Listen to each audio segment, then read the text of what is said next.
Well, hey, Scott Gibbs. Hello, Irina. How are you? I'm doing great. So, should should we tell the people why we're doing this? Yeah, that'd probably be a good start, wouldn't it?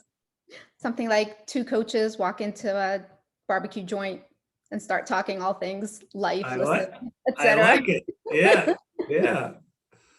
Sticky lips barbecue for those of you that care. Yes. So yeah, so we were having conversation about coaching and listening, and we're both coaches, we're both Vistage chairs and speakers, and feel very passionate about the topic of listening well and helping people, especially during tough times like we're living through right now. And we thought, wouldn't it be great to make a video? I've never done anything like this. I don't think you've ever done anything like this, and maybe share it with people outside of our little Vistage community. Yeah, we were so impressed. For a little background about Irina, she does a coaching presentation, and she came into a group of 16 CEOs and did her coaching presentation. And part of it was role playing around level 1, 2, and 3 listening, and we were blown away. It was a role playing. It was completely uh, natural and what's the term? Not ad hoc, but improv. It was improv, and what we learned about how to more fully engage when listening and how it made people feel when they're truly listened to was mind blowing. And since then, Irina and I have talked about it and what our group, the feedback the group gave, and we decided that this skill, this level 3 skill that Irina taught us, is so important in today's culture. In a culture that seems so divided, in a culture that seems so stressed, anxious, and overwhelmed. How can we help people develop the tools that allow us as leaders of ourselves and others to see, hear, and understand other people better, such that it helps them have an outlet and reduce their stress, anxiety, and overwhelm. So that's what Irina and I hope we hope to accomplish. Who knows if it will, but we're gonna give it a shot. Let's do it. All right. So Irina, I mean, you're the expert here. Would you mind being the coach then? And I'll be Sure, the sure. Happy to, and thanks for playing along and being my coachee, my little guinea pig here. sure. Where so what we're gonna do, I think we talked about what we would do is do these 3 vignettes, 3 role plays, same exact topic. You're gonna bring the same material to me. The only thing that's gonna change is me as a listener. So I'm going to exemplify level 1, level 2, level 3 listening. And before I do all that, I want to say that every coach has their own version of what level 1, level 2, level 3 is. I'm probably going to ham it up a little bit because I want to make a point of how different they are. But every coach does this a little bit differently. I call my talk the art and science of coaching. There's a lot of art to it, right? So the science is, look, there's 3 levels of listening, and maybe even more. The science is how the art is how Irina does level 1, level 2, level 3. So there'll be a little art here, there'll be a little science here, and after each one of the role plays, we'll debrief, right? I'll say, Scott, so how was that for you? We'll talk about what happened, what didn't happen, and so that we can kind of dive a little deeper into what each one of the levels looks like and feels like. Does that make sense? That'd be great.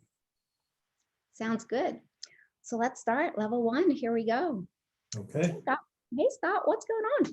Hey, Irina. Not a lot. How are you? I'm doing well, thanks. Stuff, busy, crazy, all kinds of stuff, but doing okay. How about you? I'm doing great. Had a great holiday. A really, really good holiday with the family. Yeah. Oh, glad to hear that. Glad to hear that. So what's Yeah. on your mind?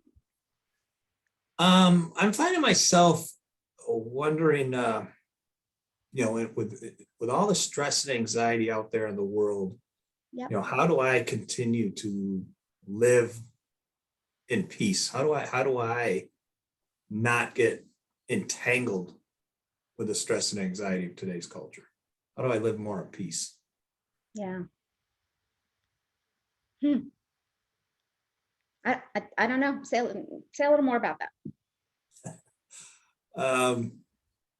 Well, what I'm finding is I've come to a point in my life where, I view my mindset as my control, like it's under my supervision almost. And when I allow mental McDonald's to come into my brain, I get stressed and anxious, and I do a pretty good job.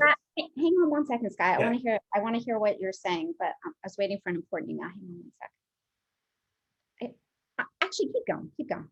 I'll find it. Yeah. Keep going. Okay. So I find myself in pretty good control of my emotions, and at the same time see a lot of people around me not in such great control.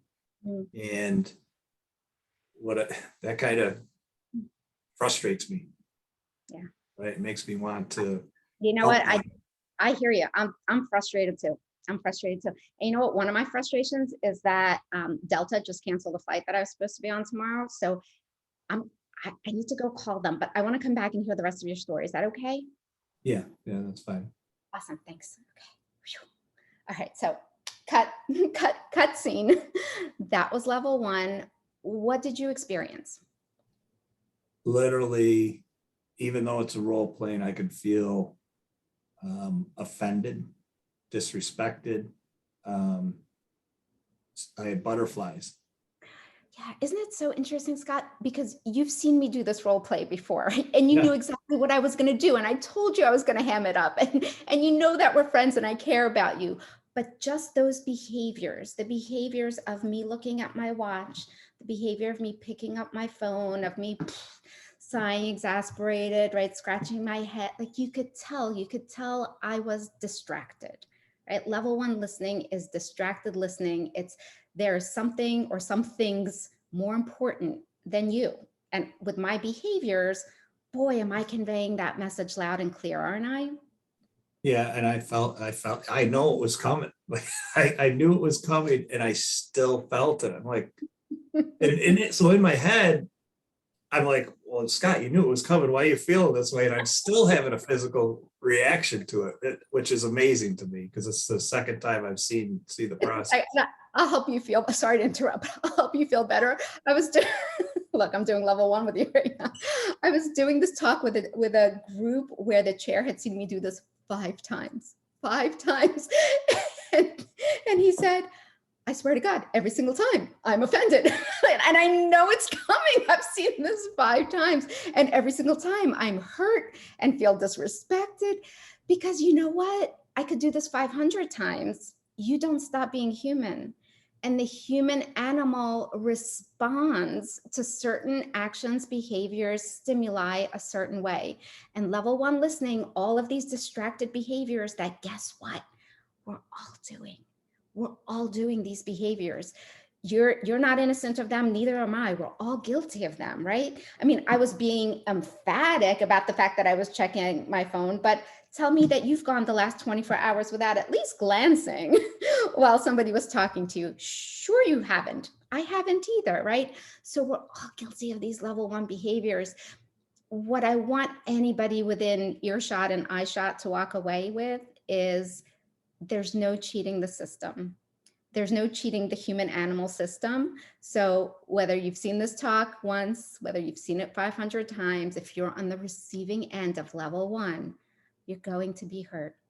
If you're on the giving end of level 1, like I was just giving, you've got to own the fact that you just made another human being feel bad. You just made another human being feel bad. So you've heard me say this before. When you catch yourself in level 1, it's not an if, it's a when. It's going to happen. When you catch yourself in level 1, life's messy, grab them up. Right? Yeah, So, I love that. And I think as you were saying that, I think for me, why I want to heighten my own awareness, and you're right, within the last 24 hours, I mean, within the last 2 hours, I've done level 1 listening. What's striking me is why I'm so passionate that you're doing this with me right now is I just think because of all the stress and anxiety out in the world today, that one thing we can do for each other, right, to relieve some of that is to really see, hear, and understand each other. yeah. What a And priceless gift. man, you weren't doing it, Irina. You weren't listening to me. So look, so here's what it looks like when, not if, when we catch ourselves in level one, we grab them up. We go, oh, I just made a mess. I'm going to grab them up. Here's what it looks like. You go, Scott, you know what I just realized? You're talking to me about something important. You and I planned this time together, and I am checking my phone. I'm being so rude. I apologize. I've had, it's funny, we're talking about stress and anxiety. I've had so much stress and anxiety about these canceled flights. You wouldn't believe it. Like Delta canceled a flight on me yesterday. Today they rerouted me from one city to another. Like I'm supposed to be in Dallas. They put me in Houston. I need to speak in Dallas. Please don't put me in Houston. Just because it's in Texas doesn't mean I can do what I need to do. It's crazy. It's crazy. I'm so sorry. And honestly, I really want to talk to you, but please just give me 5 minutes to figure out my travel situation and I'll be right back to you. Does that help? Yeah, I mean, for sure, I felt heard there, right? I felt understood. Yeah. I Right. acknowledged the pain, right? Yeah, you acknowledge what I probably felt. You also took ownership and accountability, and you were vulnerable with me, right? So, I mean, how do you argue with that? Like, I can't argue with that. I'm like, wow, that's a pretty mature response. And again, I'm feeling it emotionally as you're doing it just now, right? Yeah. And you know what's sad? It's sad. What's sad is that most of us do level one. All of us do level one at some point or another. But most don't do what you just said. Most don't take ownership. Most don't try to make it better. They just go, nah, whatever. I was distracted listening, because they don't realize, it's not that people are unkind. They don't realize the impact. They don't realize that they really just hurt another human being. I think if they did, they would do exactly what I did. They would Yeah, own it. They would apologize, right? I agree. Yeah. Because I come from a global framework that most people are really, really good people. Me too. Me too. I agree with you. So that was level one. It's distracted listening. It causes harm every single time. If you do it, you made a mess. Grab them up. Should we move on to level two? I'm ready if you are. I mean, I have a feeling I'm not going to be happy with this either, but let's give it a shot. Oh, you're a hard to please customer today, Scott Gibbs. Okay. All right, level two. So same topic. Hey, Scott, what's going on? Good. Had a great holiday with the family. Really enjoyed our time together. So nice to hear that. And how's your new year starting? Good. Busy, but really, really good. I guess one thing on my mind is, we're seeing another lockdown on us and some behaviors that way. And candidly, I've been living in peace for the last few months. I got a pretty good mindset going. And what I'm struggling with is how do I continue to live in peace as things become uncertain and tumultuous again? It's a good question. It's a good question. I'm wondering, how tumultuous are they? I mean, we have our version of tumultuous here in Philadelphia. What's your version over there in Rochester? Well, I guess it's a personal opinion. I don't think it's tumultuous, right? I don't I personally have my opinions around my own safety and how I'm going to keep myself and my family safe. I just, but I see tumultuous. I guess my definition of tumultuous is lots of people having lots of opinions, expressing their opinions as facts, and then getting pissed off when other people express their opinions and they express them as facts. And all of a sudden you got division and all the judgment of each other. I guess is showing up for me as tumultuous, right? Yeah, you have lots of loud voices around you. Lots of loud voices, yeah. And I do my best to not participate in the mental McDonald's that we have in our society these days, but I'm not immune. I'm not, I'm not completely sheltered from it. Yeah. So what are you going to do? Boy, I don't know. I think from my perspective, I'm going to approach most people with empathy. Right? I'm going to approach So I think one of the reasons I'm living in peace right now is I've accepted that life is uncertain, life is tumultuous, and for 54 years it has been. Mm. And yet I've worked my way through it for 54 years, right? So even with every uncertainty in life coming at us, I can be certain that I'm going to navigate it because I have for 54 years. Good for you, Scott. Good for you. Yeah, that's an awesome sense of peace. Thanks for sharing your perspective with me. I really appreciate it. Thank you. All right, cut scene. So level 2, what'd you experience? Well, relative to level 1, it was very not good. relative, in and of itself. Level 2, how did it feel? It was good. I mean, I felt heard. I felt that you were genuinely curious. You gave me some good feedback as to what you heard, and yeah, it was good. I felt good. Yeah, so that's typically what I hear on the receiving end of level 2. Whereas level 1 was bad. I felt bad every single time. Level 2, yeah, level 2 is some version of okay, good, not bad every single time, right? So you saw no distractions, right? You knew that my focus was on you. There was no checking the phone. There was no checking my watch. I was on some kind of timeline. I was listening to you. I asked a few questions, not a ton of questions. I asked a few questions that showed my curiosity, showed my care, right? A little bit. So level 2 is what I would call polite. It's polite listening, right? I gave you all the right listening gestures. There was eye contact. I wasn't looking away from you. I was nodding my head. And that generally feels somewhere between okay and good. So level 2, I will say honestly, it's not very taxing. It's not very hard. It's not very hard to be polite, right? It takes a little bit of blocking out of distractions, right? Because level 1 is distracted and level 2 we're not distracted, but it's also not terribly hard. So to go throughout most of our day in level 2, where we're being polite and somewhat caring, somewhat curious, not to a great extent, and making somebody else feel good, I think that's fine. What do you think? Yeah, I felt good about it. Yeah. Not awesome, like, oh my gosh, can't wait to talk to Irina again. Right. But I did feel, I definitely felt heard. I felt focused on. Yeah, I felt you were truly engaged with me, for Awesome. sure. Awesome. So I think that the message about level 2 is, look, it's easy. It's relatively easy. And I think that's where we want to spend most of our day. Level 3, which we'll show in just a minute, it's a little bit taxing. It is effortful. And so we want to save level 3 for special people, special circumstances, right?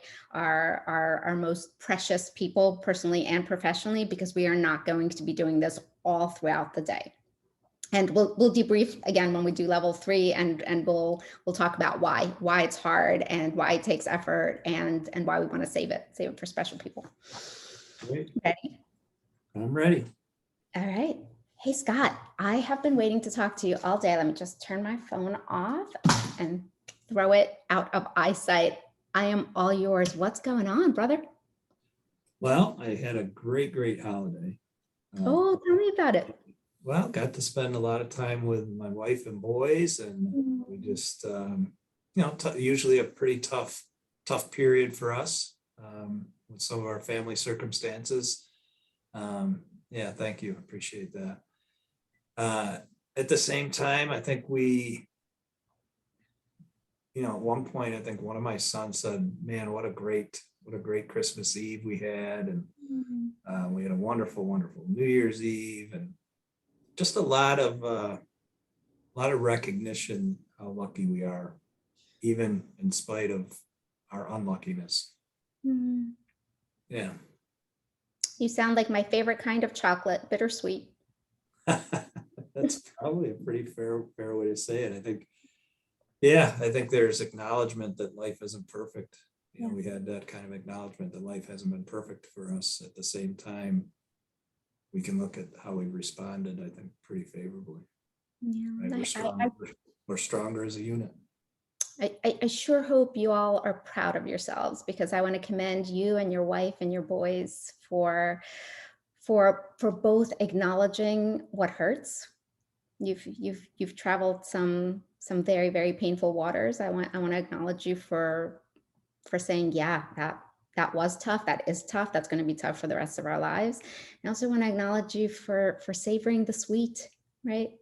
Look how blessed we are, and we're together, and this is a joyful time, and it sounds like you really felt the holiday spirit and each other's love and presence and goodness. So I applaud all of you. Yeah, thank you very much. I think that's a great observation about the bittersweet, and the fact that we're finding ways to still look at life is a pretty wonderful, awesome thing. Thanks for sharing that, Scott. You're welcome. Thank you. And so what's on your mind as we enter 2022, friend? What's worrying you? What's keeping you up at night? What's got your mind and heart these days? Well, I spent the last 3 or 4 months doing a lot of work on myself, and feel like I'm living a very peaceful life. And what I mean is I accept that life is going to come at us unpredictably. Mm-hmm. And it has come at us unpredictably. At the same time, I've also come to the conclusion that for 54 years of my life, whatever unpredictable things have come to us, we've been able to navigate. Even if the things that come to us aren't preferred, we navigate through them. And so what I've started doing is I've started looking, instead of in hindsight, seeing that I've navigated things and that it wasn't worth stressing about, I'm actually in the moment saying, hey, this is not what I had intended or what I preferred. At the same time, here it is. So what can I learn from it? How can it make me stronger? Where's the gift? Where's the opportunity? And I feel like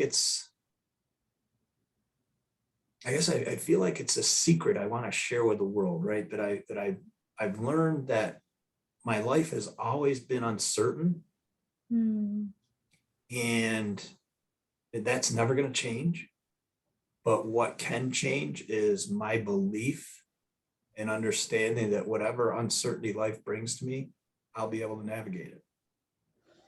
And I'm seeing other people not recognize this. It's like I have this new gift of understanding, this new gift of awareness, and I want to share with the world. And I'm seeing, the COVID lockdowns happen again, and people getting stressed and anxious and taking sides on vaccine or not vaccine, or presenting their opinions as facts, and then the other people presenting their opinions as facts, and people not listening to one another, or trying to listen to one another, or trying to have empathy for one another. And I just feel like I have this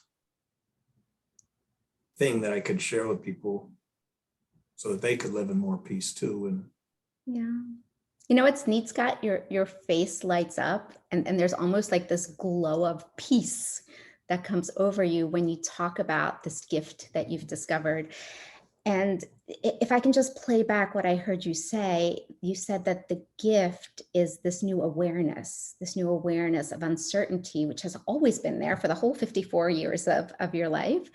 And you're just so aware of it now. My spidey sense tells me that there's something more than awareness there. So we all have uncertainty. And right now, as 2022 is starting, and there's another COVID variant that's ramping, and shutdowns are happening again. Oh my gosh, so much uncertainty. So I think we're all painfully aware of the uncertainty. So my guess is that there's a gift that you have that's beyond awareness. What do you think it is?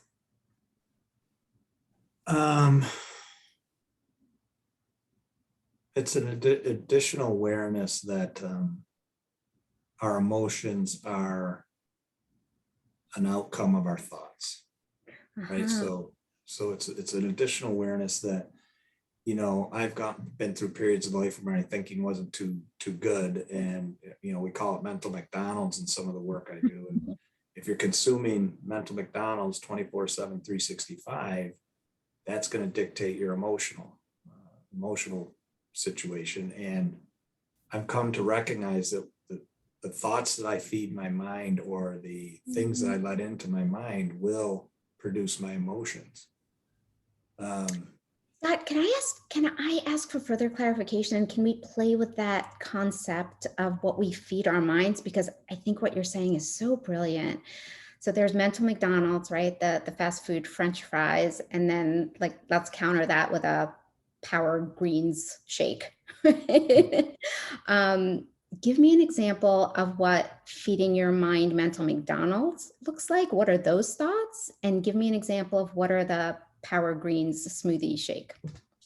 Yeah, so I think so the mental McDonald's would be, I'm not good enough, I'm not smart enough, I'm not fast enough. Oh my gosh, this is never going to end. Oh my gosh, what if I lose my job? Oh my gosh, what if my family members die? So the mental McDonald's. I'm sorry to interrupt, but my whole body tenses as I hear those words. Like the physical impact of, oh my gosh, what if, right? Oh, there's a physical stress, tension, anxiety as you say that. Yeah, I feel the impact of that junk food here. Yeah. And so actually you leaned into something else that has come into our awareness as we've met with more and more people around the subject, is the brain responds to questions without filtering them, right? So if you say, what if this person dies, or why am I such an idiot? The brain will find answers to that, right? So, we've started really helping people talk about, well, what's the gift? What is the opportunity? Or what can I learn from this current situation? And the brain will find. And hang on, is that the difference? It's like a difference of what's wrong with me to what's the gift, what's the opportunity here? Those are two dramatically different food for thought questions, aren't they? Yeah, so yeah, exactly. So that would be the contrasting methodologies, right, of how to think and how to ask yourself questions. So see what you're giving me? It's more than a gift of awareness. You have awareness and you have tools that you call junk food health food, but you have tools for dealing with uncertainty and asking better questions and feeding your mind and the minds of people who are fortunate enough to have you as a coach some good nutrition. Bravo. Yeah, great point. Thank you for your help. Thank you. So tell me some more. So tell me some more of what do you hope for? What do you hope for in this time of uncertainty? What do you want to give? What do you want to experience? What do you want to receive? Yeah, I guess what I want people to understand is, for whatever age they are, they've gone through times of tremendous uncertainty, fear, doubt, and that has produced stress and anxiety. And I think in retrospect, they can look back over their life and see that in general, things have turned out okay. And in general, it wasn't worth all the fear, uncertainty, doubt, stress, and anxiety and overwhelm that they felt. So if you and call people's attention to March of 2020, right, and the panic that set in, that's real time, right? So the panic that set in, was it worth all the panic? Right? And just calling people's attention to that we created the panic by the label that we put on the situation. Like, yes, we had a pandemic. That's a fact. And then all the labeling that created our emotions was ours. We did that. That's right. As individuals. That's right. Right. So, I think what I want out of this, I want heightened awareness about emotion, the fact that we have the power to have more emotional accountability as people. We're empowered to do that. That's a beautiful phrase, emotional accountability. Is that the gift that you want to share with others? Yeah, I think I want everybody, I mean, yes, I want everybody to understand that they're a ton more powerful than they think relative to their own stress and anxiety. That if they start backing up a little bit from events of life and actually say, okay, what label am I putting on this event? Mm. And if it's making me feel bad, challenge the label. Is there another label that I can put on it that makes me feel good, that makes me feel empowered, that makes me feel strong? And we've done enough work now that the answer is 100% yes. Scott, I'm curious, what'll it mean to you? And I know you've already touched a ton of people. The ripple effects are evident. You've touched a ton of people with this message of mental emotional resiliency and feeding your brain nutritious questions and being emotionally accountable. What will it mean to you to touch more lives and to impact more people, especially right now, especially during this heightened state of anxiety and uncertainty? What will it mean to you if you're able to positively impact more people?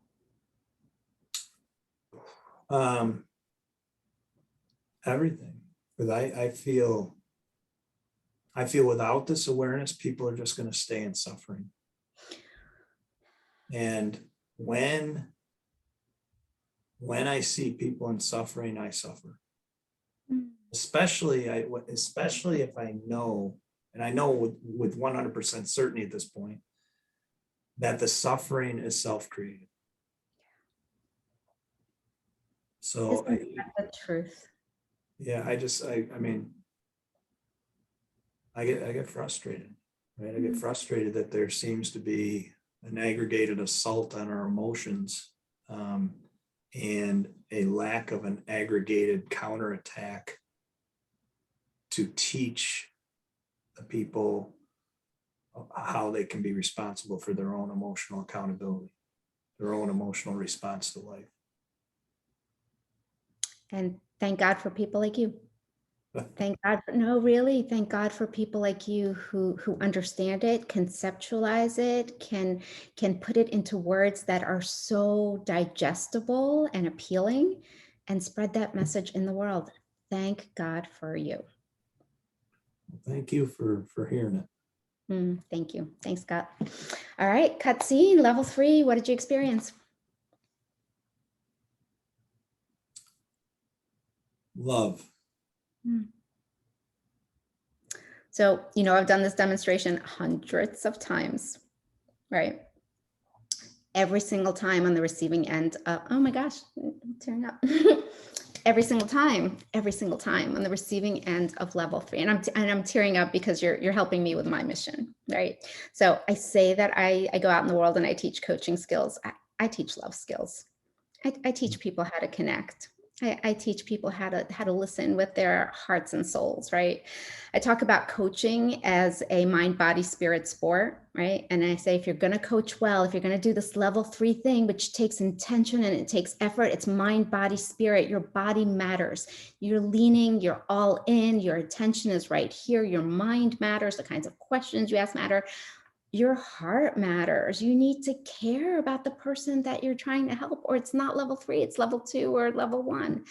So that's why you saw the emotion here. But when I ask people, hundreds of times I've done this demonstration, when I ask, what's it like to be on the receiving end of level 3? The answer is always some shade of love. It's always, I felt loved, I felt cared for, I felt important, I felt valuable. And I think to myself, my gosh, we can do this for each other. We can do this for each other by doing level 3 listening at home and at work. Yeah, I mean, I'm still feeling it, right? I mean, we're done with the discussion. I'm still feeling this overwhelming emotion in my heart right now. Man, I was really, really cared for a long period of time. Yeah. Yeah, it's fantastic. Thanks. Thank you. So can we do it again? Can we do it? Can we do this? Can we do this once a day? Once a day? Well, I do run 2 Vistage groups in Philadelphia. Fair enough. Fair enough. What should we do with this? I mean, we played, right? We showed up today to play. We're 2 friends, we're 2 coaches. We thought let's show the world what level 1, level 2, level 3 looks like. What should we do with this? I think we just share it as what is possible. Again, it's awareness.